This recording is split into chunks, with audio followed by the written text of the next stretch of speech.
I just want to give a small shout out to someone. You know who you are, so here's the shout out. It could be pretty much anyone, right?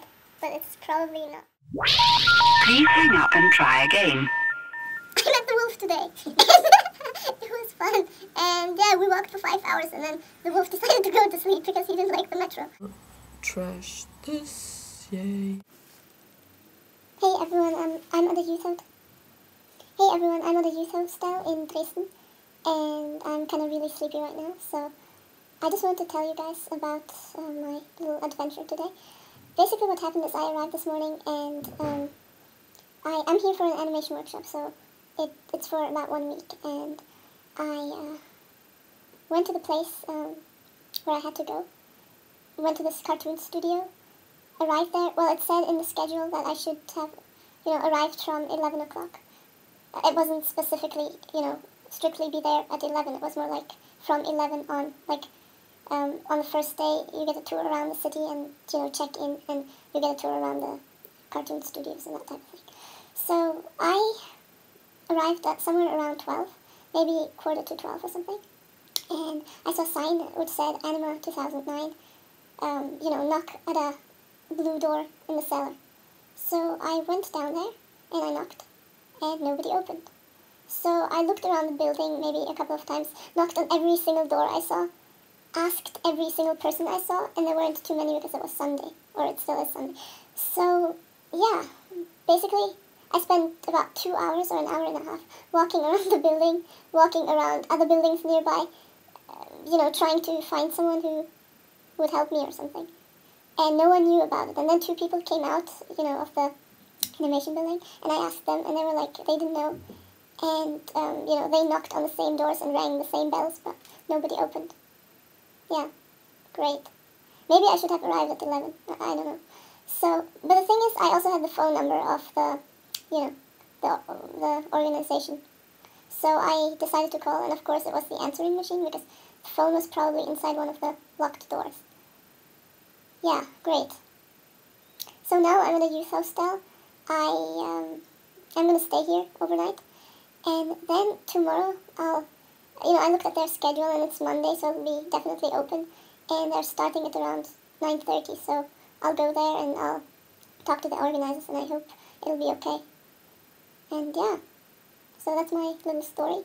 Yesterday I went to the Technical Museum. I have tons of footage and I'm going to upload that really soon, and I'm going to talk a bit about that. So thanks for watching, and oh, and another thing. So I came out and then I went to call my parents and my credit, of course, ran out. And all the shops were closed, so I couldn't, renew my credit.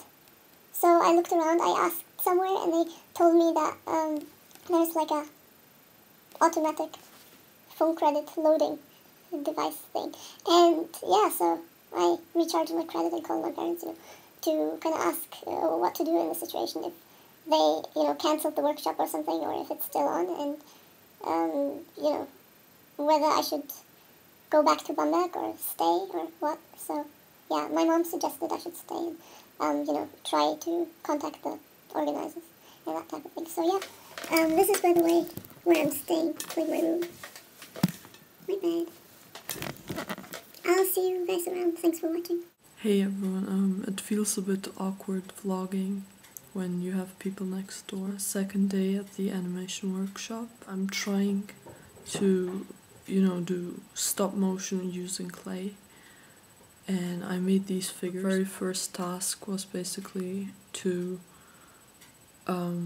draw something, and then someone else drew something, and then you just had to swap pictures so that you could draw the process from A to B. Like if you had a hat and a person, then you'd draw how the person got to be, like, transformed into a hat or something like that. Then we had to come up with our own little story. So my story is how a melon got to be red, like how the inside got to be red. And basically, in the beginning, like the first scene, there's a melon which is cut in half. So it's inside a melon, but it's blue. So, oh, and there's a butterfly living inside it, and there are tons of objects distributed around it, which are kind of like kernels. like books or a paintbrush or, you know, kind of symbolic things which the butterfly over a short period of time is eating and he's growing and getting bigger, and there are also two eyes, and the watermelon seems to be smiling all the time. But like the little butterfly doesn't have any eyes in the beginning. I hear noises.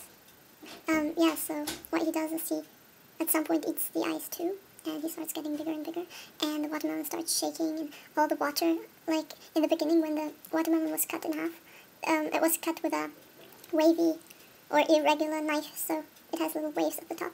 And yeah, so the butterfly starts getting bigger and the whole thing gets out of balance, and then one of the wings of the butterfly breaks off because of the whole shaking, and there's a guy in a boat who goes fishing, and he throws his hook in, and it gets stuck on the belly button of the butterfly, but because the butterfly has been suffering all the time because of the, you know, the wing that came off, it's more like a relief. So the butterfly, you know, kind of dies. The water turns all red. It's, you know, the red inside of the watermelon, and the kernels are missing. So, the little parts of the leftovers of the butterfly turn into many little butterflies, and they fly out of the water, and they paint rainbows with their wings or something like that. And yeah, the watermelon is left without kernels, and there's still the guy in the boat. So the weather kind of turns bad, and he is carrying a glass of worms inside the boat. So in the whole shaking, the glass with the worms drops into the water, and all the worms, you know, fall into the water, and they, at some point, they arrange themselves as though they're kernels of the watermelon. So yeah, that's my little story, and I've had a lot of trouble today because twice I filmed stuff and it was gone after a while, and single take vlogs sometimes a bit weird, especially if you can't really, because the hard drive was kind of old, and it was kind of an old computer. I had to save everything, you know, every few seconds or something, and then I pressed save as, but because the whole system was a bit different and a bit old, the entire files were all of a sudden gone, including other people's files. So, not good. Yeah, I'm not really lucky today. And then I filmed about 100 scenes, like I put it all together. And it was, they changed the whole monitor, so, you know, there wouldn't be the same kind of problems again. And yeah. Now I'm really, really hoping that it'll work again tomorrow, because today I think it got either overheated or something was wrong, but they said they would, you know, the instructors said it could be recovered, so I put so much effort into that. I mean, I didn't eat after lunch pretty much, after 2 o'clock or something. I mean, I ate, you know, little stuff in between or something, but nothing really. Because I just had so much fun doing it, I got so carried away, and despite of the 2 failures, or, you know, when the files were gone, I didn't really feel any, you know, discouragement at all. And I say, you know, a lot, I think. Anyways, I'll see you guys around. Thanks for watching.